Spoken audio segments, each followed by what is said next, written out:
Okay, now you have a budget. Okay, like I said, this is a living document.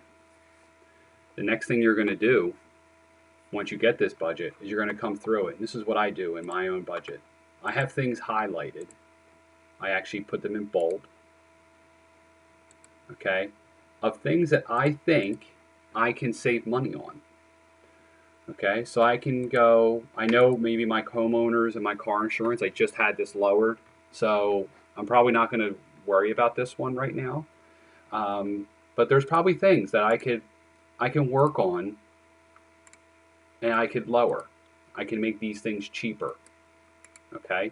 Now we're not getting crazy and every day worrying about this, but this is every week every couple of weeks you should be opening this document up, seeing where you're at. If something goes up, so let's say your water is going up, you're going to add you're going to add to the water bill to the budget, so you know.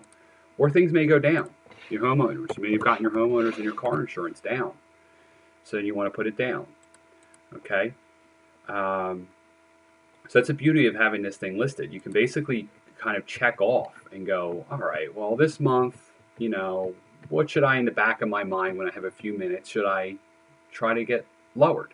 My electric bill, my internet bill, my Hulu, you know, and the beauty of this is eventually you're going to get to the point where you're going to have this thing so slim that you're going to come in here and you're going to say to yourself, I don't really have anything that I can really cut out at this point.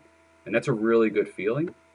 Um, but that'll only last for a few months because inevitably you'll find something that you can cut out. Okay? So that's the point of having this. Another point of having the budget is it's kind of like a punch list of things that you can lower the bill on.